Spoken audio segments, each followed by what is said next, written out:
Hi guys, good morning, good morning, good morning. It's me, Clovis J. Villamor, and welcome back to my YouTube channel, Clovis J underscore official. So, maing buntag sa inyong tanan, no? Nanapog ko din magsamok-samok. So, since, for today's video, since wala tayo ganap, as much as I wanted, gusto takmo atong simbahan, managkot, or, gusto ko, at least kahit paano, malibang-libang akong kaugalingon, but then,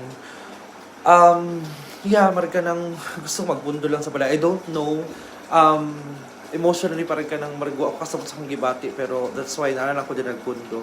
But anyway, nako din sa kusina karon kay nagluto ko og lutong Pinoy, of course. Dito na to na pwede kalimtan na ato ang lutong Pinoy, no? Paborito na ko ni siya since bata pa ko.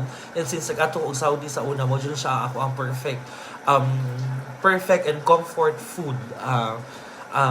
Unsa ni siya? Ang ginatawag na ako. tinapa. Tinapa.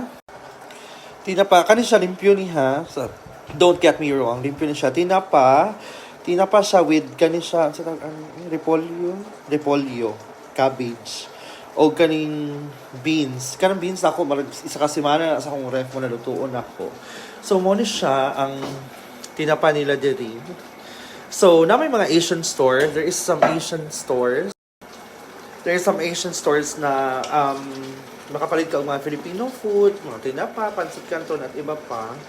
Ang problema, it's an hour and 30 minutes drive or more.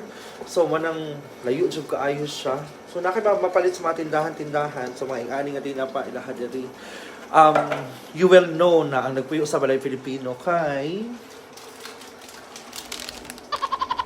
sinigang, perfect. And patis, true. So dito na mawala sa itong mga Pilipino, no? Pero way back sa Davao, pag magluto mi sa una, asin, toyo naman ang ginatimpla. Betchin, ana. Diri mango, diri sila naga-betchin diri. So naanad na lang po kung wala betchin diri. So kanang sa giuna ko kagay na medyo I felt like kanang bugat kasabot sa akong gibati, pero gusto ko mo inom. It's Saturday. Gusto ko mo inom. Pero ginakontrol ako kaugalingon kay kung inom lang hisgutan, grabe. Sa Davao ko sa una, bis pag binuntagay, tag pinakaadlaw ay problema. Pero pag naata diri sa abroad, John, kahit sa Saudi ko sa una, ginakontrol ako kung sarili na mo inom. So kapag abot na ako diri, pinakabulan na nila bay, wala jud ko ingon nga nakainom. So daghan nagahatag sa akong regalo. Mga ilimnon, like this one. Kani siya, mara siya gin na pineapple. It's like green pineapple.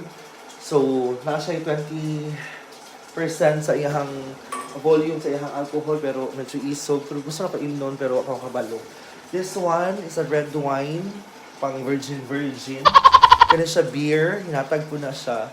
And also, kani siya, mara siya Jack Daniels, whiskey na siya coke, pero yeah, di sa jug ko, pero depende ani unya unsa ito ang mood, no? Pero depende ani, hindi ko magkaon basig mo sa mga dagan sa ato ang tuyok sa atong nahuna. So look at my view, ladies and gentlemen, perfect. Diba? So kana siya mga woods diha ana. So mao ni akong background diri sa kusina nako. So wala lang to. Gusto na pa-i-share ako ang gibati ka ng adlaw. So napagod na ako ang tinapa. One eternity later. Eventually. So ito yung niluluto ko. Actually Tagalogon na lang nako, no, kay naay uban man gud nag-request na di sila kasabutan, so ay Tagalogon na lang nako siya. So lisod kay ingon putag sila ang mag-adjust, pero kamutan obvious sa ang video, pero nagkamutan nato mag-Tagalog, no. So ito yon, yung pat nilagyan ko ng mantika with ano ba yung tawag niyan? Ahos sa Tagalog. Ahos, and then ang tinapa, sardinas, ako asyang giprito. And then after pag makulo na siya, lalagyan ko siya ng tubig. At the same time, nagluluto na rin ako ng kanin. So, papakuluan ko siya ng tubig, and then saka ko i-add on yung beans, saka yung cabbage. Cabbage. Cabbage. So, kayo kainom ha, naliki na ko. So, ingana siya. So I'll give you a quick tour. Dili lang sa may kusina banda, pero one of these days I will make it sure na magbuhat og house tour vlog no. But for now kanila sa diri. So ang akong gipuy-an, it's like an old house. Mara siya karaan nga balay. Dili siya tong kuan, dili siya katong modern house or American house. It's like an old English house. So ako ang renta diri, 500 pounds per month, all bills included na, which is barato na siya. Mara siyang annex ang ako ang gipuy-an. So sa 500 including na diha ang isa ka kwarto. Actually duha ka kwarto ni siya. So nasa rin kwarto nga gina sa man bitsin asin. So nasa duha ka kwarto nga gihatag sa akua. Pero ang isa ka kwarto balak nila himuon i-collapse nila kay himuon nila og living room daw nako. That's so nice of them. But anjo kay ako mga landlord diri. Tag-iya sila og daghan kay dako kay kuan yutaan diri sa England no. So 500 pounds. So isa ka room, isa ka CR, isa ka kitchen. So ako rin mo gamit ana tanan no. So na ako'y garden pod. Mo na akong garden sa likod. Ayan, kana diha mo na akong garden, mo na diha ako ang lamisa. Sorry, nagamoy siya. It's because akong ginaluto. Gusto na ako abrihan ang bintana pero kuan man gud siya medyo tugnaw siya. So, it's 9 o'clock in the morning diri. Weather, dili ka siya ingon tugnaw, pero still, naagihapon siya a bit of winter. Mo nang tugnaw siya kay winter, man good gihapon. So, mura siya akong kusina diri. So, sa likod na ako yung shelves dira, ginabutangan ako mga condiments and all. Sa taas, wala designer na siya. Ako rin nagbuhat. Nag-order na ako na siya sa Temo for only £1. Sa likod na ako, naadiri akong platos. Sa diris, naapoy mga plato, kutsara, uban pa. So, mga supplies na ako. Diri ang, wapa ko grocery jud mo. Jud ko'y kwarta po. Kaya siya, ako ang ref. Coffee maker, mga hinatag lang na siya tanan. As I've said kaganina, mga wines, hinatag lang po na. Wines, beers, whiskey, kani, flour, hinatag ni Nani Carol. Sa previous vlog na ako siya naghatag ani. Heater, tugnaw siya kay dili siya 24 hours na paandar ang heater kay as you all know mahal jud ang ilahang kuan diri ang ilahang fuel, ang ilahang electric. So blessed na kaay ko nga all bills included sa 500. Kusina, syempre ako lang man mag-isa, wala kaay ko'y kuan. So okay ra ko diri. Kaya ra madadarag smile. So, ayan guys, kumukulo na siya. So, don't get me wrong, naghugas ko og kamot.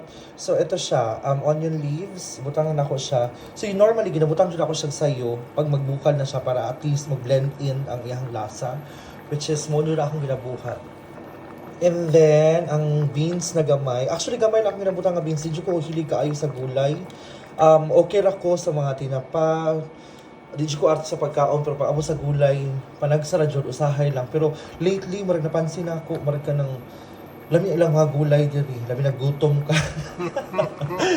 lami nagutom ka so lami ka ilang gulay diri so nabutan na ako ang beans gamay ra siya kay moro man gihapon ako ray mukaon ani ako ra isa so mahog na ni siya paniudto panihapon uvan pa hangtod maabtan pa rin ugma nako so tutawon lang nimo siya, lato nimo nga mahumok gamay ang beans niya, pagkataod-taod ana ibutang na nimo ang katong cabbage.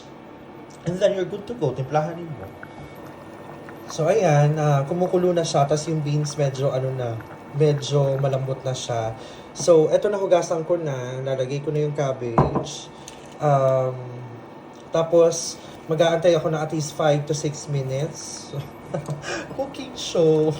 5 to 6 minutes para at least maano siya lumambot konti yung yung gulay niya. So yung iba kasi the way they cook yung gulay is like parang binablanch lang nila, parang half cook para at least may crunchy and yung important to is yung nutrients andun pa rin. Pero ako I prefer na lata siya kasi as I've said dili jud ko ang tipo nga tao nga kanang pwede adlaw-adlawon ang gulay. Mas may pagmusudan kung ginamos, toyo, suka, mantika, kay anad taana, kaysa sa adlaw-adlawon ang gulay. So, sorry ani ha, kay ako nang gibrituhan sa itlog. Kasa na po naman nataod-taod, di lang tamampas.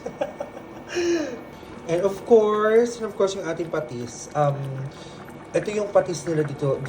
I don't know what's the name of the brand. Ayan, Squid brand. Yun yung brand nila ng patis dito. So, papatakan lang natin siya ng mga 1, 2, 3, 4, 5, 6, 7. Basta, patakan nyo na lang ng patis. Tapos, wala kasing betchin. Kasi hindi uso sa kanila dito ang betchin. May nabibili naman tayong betchin dito, dun sa Asian store. Pero, parang nasanay na akong kumain ng walang betchin since nung dumating ako dito. At first, grabe yung lasa.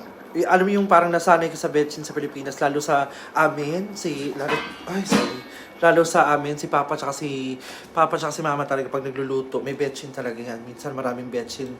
And it's not good to our health, but doon kami nasanay. So, pero nung dumating ako dito, wala na silang betchin. Nasanay ako hanggang sa parang wala nang diferensya. Hindi ko lang alam siguro pag uwi ko na Pilipinas or itatry ko one of these days na magluto na may betchin ko anong lasa. Kung may diferensya ba o wala. But yeah, muna na siya. Nagkulo-kulo na, no? Kumukulo na yung niluluto natin.